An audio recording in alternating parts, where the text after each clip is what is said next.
O Caminho dos Reis, por Brandon Sanderson. Capítulo 38. Esperante. Nascidos das trevas, eles ainda trazem a sua mácula, marcada em seus corpos tanto quanto o fogo marca suas almas. Considero Gachanchon, filho Navames, uma fonte confiável, embora não esteja seguro quanto a esta tradução. Talvez seja melhor encontrar a citação original no 14º livro de Seld e retraduzi-la pessoalmente. Kaladin flutuava, febre persistente, acompanhada por suores frios e alucinações. A causa provável é uma ferida infectada. Limpe com antisséptico para afastar esprenos de putrefação. Mantenha a pessoa hidratada. Ele estava de volta a Larpetra, com sua família, só que era um homem adulto. O soldado que se tornara, e não combinava mais com eles. Seu pai não parava de perguntar: como isso aconteceu? Você disse que queria ser cirurgião. Um cirurgião. Costelas quebradas, causadas por trauma no flanco, causadas por uma surra. Coloque ataduras no tórax e proíba o paciente de tomar parte em atividades cansativas. Ocasionalmente, ele abriu os olhos e via uma sala escura. Era fria, com paredes feitas de pedra e um teto alto. Outras pessoas jaziam ali enfileiradas, cobertas com lençóis. Cadáveres. Era um armazém onde eram enfileirados e postos à venda. Quem comprava cadáveres? O grão-príncipe Sadeias. Ele comprava cadáveres. Os mortos continuavam andando depois de comprados, mas eram cadáveres. Os mais estúpidos se recusavam a aceitar isso, fingindo que estavam vivos. Lacerações no rosto, braços e tórax, a camada externa da pele arrancada em vários trechos, causada por exposição prolongada a ventos de grã tormenta. Cobrir as áreas feridas com bandagens, aplicar um unguento de danocaxi para encorajar o crescimento de pele nova. O tempo estava passando, muito tempo. Ele devia estar morto. Por que não estava morto? Queria se deitar e se deixar morrer. Mas não. Ele falhara com Tien, falhara com Gochel, falhara com seus pais, falhara com Dalet, querido Dalet. Ele não falharia com a Ponte 4 de jeito nenhum. Hipotermia, causada por frio extremo. Aqueça o paciente e obrigue-o a permanecer sentado. Não deixe que ele durma. Se sobreviver algumas horas, provavelmente não haverá efeitos duradouros. Se sobreviver algumas horas. Carregadores de pontes não deviam sobreviver. Por que Lamaril disse isso? Que tipo de exército empregava homens para morrer? Sua perspectiva fora estreita demais, míope demais. Ele precisava compreender os objetivos do exército.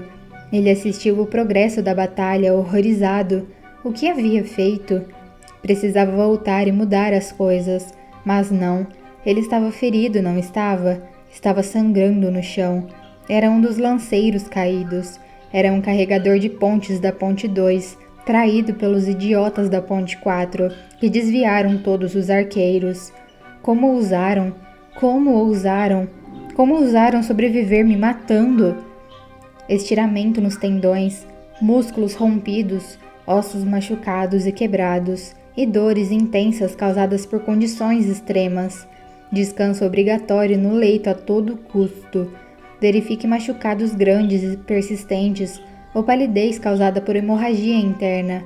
Isto pode indicar risco de vida. Esteja preparado para uma cirurgia. Ele viu o espreno da morte.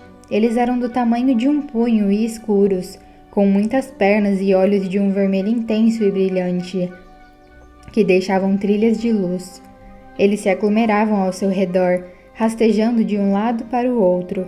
Suas vozes eram sussurros, semelhantes ao som de papel sendo rasgado. Eles o apavoravam, mas não podia escapar, mal podiam se mover. Só os moribundos podiam ver os esprenos de morte. Você os via e morria em seguida. Só uns poucos, os muitos sortudos, sobreviviam depois disso. Os esprenos de morte sabiam quando o fim estava próximo. Dedos das mãos e pés com bolhas, causadas pelo frio. Não deixe de aplicar antisséptico nas bolhas que se romperem. Encoraje o poder de cura natural do corpo. Danos permanentes são improváveis. Diante dos esprenos de morte, havia uma minúscula figura de luz, não translúcida como costumava ser, mas feita de pura luz branca. Aquele rosto suave e feminino agora tinha feições mais nobres e angulosas, como uma guerreira de um tempo esquecido. Não havia nada de infantil nela. Estava de guarda sobre o peito de Kaladin, portando uma espada feita de luz. Aquele brilho era tão puro, tão doce, parecia ser o fulgor da própria vida. Sempre que um dos esprenos de morte se aproximava, demais, ela avançava contra ele, brandindo sua lâmina irradiante. A luz os afastava, mas havia muitos esprenos de morte, mais e mais a cada vez que Kaladin estava lúcido o bastante para olhar.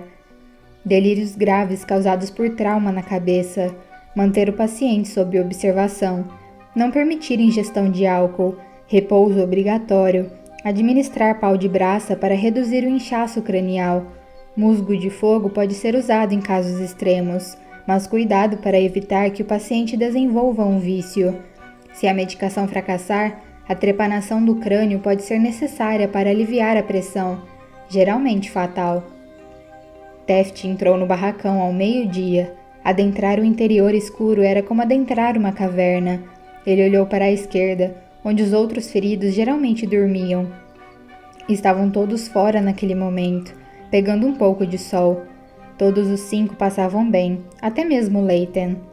Teft passou pelas fileiras de cobertores enrolados nas laterais do cômodo, caminhando até os fundos, onde Kaladin estava deitado. Pobre homem, pensou Teft. O que é pior, estar moribundo ou ter que permanecer aqui atrás, longe da luz? Era necessário. A Ponte 4 estava caminhando em uma corda bamba. Eles tiveram a permissão de retirar Kaladin, e até agora ninguém tentara impedi-los de cuidar dele. Praticamente o exército inteiro ouvira Sadeias entregar Kaladin ao Pai das Tempestades, para julgamento. Gás também fora ver Kaladin, depois bufara, achando graça. Ele provavelmente diria aos superiores que Kaladin estava prestes a morrer. Homens não viviam muito com feridas como aquelas. Ainda assim, Kaladin persistia. Soldados faziam questão de tentar dar uma olhada nele. Sua sobrevivência era incrível. As pessoas estavam comentando pelo acampamento. Entregue ao Pai das Tempestades para julgamento, e então poupado. Um milagre. Sadeias não ia gostar disso. Quanto tempo levaria até que um Olhos Claros decidisse livrar seu lumínobre do problema? Sadeias não podia agir abertamente, não sem perder muito da sua credibilidade. Mas um discreto envenenamento ou sufocamento abreviaria seu embaraço. Então, a Ponte 4 mantinha Kaladin o mais longe possível de olhos alheios, e sempre deixavam alguém com ele, sempre. Homem tormentoso, Teft pensou, ajoelhando-se ao lado do paciente febril nas suas cobertas amassadas, olhos fechados, rosto suado, corpo envolto em um número assustador de ataduras. A maioria estava manchada de vermelho. Eles não tinham dinheiro para trocá-las com frequência. Scar estava de vigia no momento. O homem baixo e de rosto vigoroso estava sentado aos pés de Kaladin. Como ele está? Perguntou Teft. Scar falou baixinho. Parece que ele está piorando, Teft. Eu o ouvi murmurando sobre formas escuras, se debatendo e mandando que elas se afastassem. Ele abriu os olhos. Não parecia estar me vendo, mas viu alguma coisa. Eu juro. Esprenos de morte, pensou Teft, sentindo um arrepio. Kelek nos proteja. É meu turno agora, disse Teft, sentando-se. Vá comer alguma coisa. Scar se levantou, parecendo pálido. Se Kaladin sobrevivesse à grã tormenta e depois morresse de suas feridas, todos ficariam arrasados. Scar saiu do recinto com os ombros caídos. Teft contemplou Kaladin por um longo tempo, tentando organizar seus pensamentos e emoções. Por que agora? Sussurrou. Por que aqui? Depois de tantos terem vigiado e esperado, você aparece aqui? Mas naturalmente, Teft estava sendo precipitado. Ele não sabia ao certo, só tinha pressupostos e esperanças. Não eram esperanças, eram medos. Ele havia rejeitado os esperantes, e ainda assim, ali estava ele. Pescou no bolso 3 pequenas esferas de diamante. Fazia muito, muito tempo desde que economizara alguma coisa do seu soldo, mas guardara aquelas esferas, pensando, preocupado. Elas brilhavam com luz das tempestades em sua mão. Ele realmente queria saber?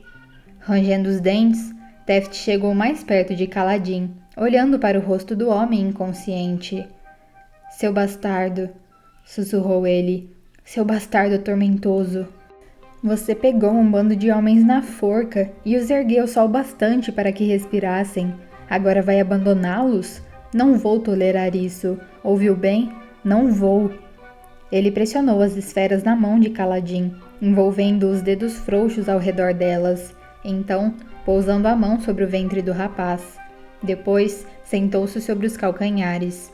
O que aconteceria? Tudo o que os esperantes tinham eram histórias e lendas. Histórias para tolos, como Teft as chamava. Pura fantasia. E ele esperou. Naturalmente, nada aconteceu. Você é tão tolo quanto eles, Teft, disse para si mesmo. Estendeu a mão para a de Kaladin. Aquelas esferas comprariam algumas bebidas. Kaladin arquejou subitamente, inspirando rápido e forte. O brilho na mão dele se apagou. Teft parou, arregalando os olhos. Fios de luz começaram a se levantar do corpo de Kaladin. Era muito tênue, mas não havia dúvida de que ele estava emanando luz das tempestades branca e brilhante. Kaladin parecia ter sido banhado em um súbito calor e sua pele fumegava. Ele abriu subitamente os olhos, que também vazavam luz.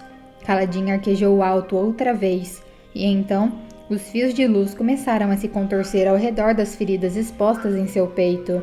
Algumas se fecharam e se curaram. Então acabou. A luz daquelas pequenas peças gasta. Os olhos de Kaladin se fecharam e ele relaxou. Suas feridas ainda eram feias, sua febre ainda ardia, mas alguma cor retornara à sua pele. O rubor inflamado ao redor de vários cortes diminuíra. Meu Deus, disse Teft, notando que estava tremendo. Todo-Poderoso, lançado do céu para habitar nossos corações. É verdade. Ele inclinou a cabeça até o chão de pedra, fechando os olhos com força, lágrimas escorrendo dos cantos. Por que agora? Pensou novamente. Por que aqui? E pelo amor do céu, por que eu? Ele ficou ajoelhado por 100 batimentos cardíacos, contando, pensando, se preocupando. Por fim, ele se pôs de pé e recuperou as esferas, agora opacas, da mão de Kaladin. Teria que trocá-las por esferas com luz. E então, voltaria e deixaria que Kaladin as drenasse também. Teria que ser cuidadoso. Algumas esferas por dia, mas não muitas. Se o garoto se curasse rápido demais, chamaria muita atenção. E eu preciso contar aos esperantes. Eu preciso. Os esperantes não existiam mais. Estavam mortos por sua culpa. Se havia outros, ele não fazia ideia de como localizá-los. Com quem poderia falar? Quem acreditaria nele? O próprio Kaladin não compreendia o que estava fazendo. Era melhor ficar quieto, pelo menos até decidir o que fazer a respeito.